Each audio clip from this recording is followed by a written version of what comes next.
Is-sindku tan-Naxxar Enmeri Muscat Fenek Adami akkużat lil kap nazzjonalista Bernard Grech blob politiku mhux ibbażat fuq il-fatti. Jaqalet dan fl-istqarrija kif spjegat li se tkun qed tibqa' sindku tan-Naxxar.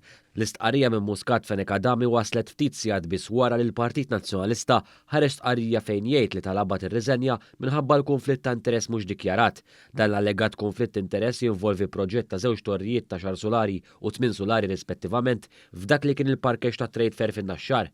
Minkejja il-Kunsill tan-Naxxar sa ftit ġimgħat kien qal li kien kontra dan il-proġett, Muscat Fenek Adami vvutat favorih, dan mingħajr ma allegatament iddikjarat konflitt interess hekk kif hija segretarja fih dan kumpanija Chalet Bulgari li wieħed mis-sidin tagħha huwa l-Perit Edwin Mintoff, l-istess perit responsabbli għall-imsemmi proġett fin-Naxxar. Quddiem it-talba tal-Partit Nazzjonalista biex tirriżenja, is-sindku tan-Naxxar spjegat li hija dejjem ġabet l-ewwel l-interessi tal-lokalità u residenti.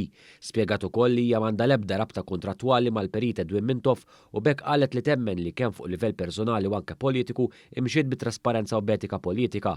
Hija temmet l-istqarrija tagħha tgħid li għandha tkompli bil-ħidma tagħha skont il-mandat li taw għan-Naxxarin. Liema mandat is-sindku Naxxarija tgħid li m'għandux ikun imminat bl-ebda lob politiku u aktar meta mhux ibbażat fuq fatti.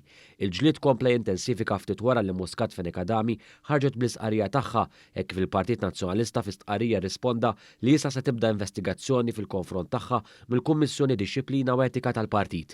Din mhux l-ewwel darba li taħt it-tmexxija tal-Kap Nazzjonalista Bernard Grech qed jiġi espost ġlied bejn it-tmexxija tal-Partit u l-esponenti tiegħu.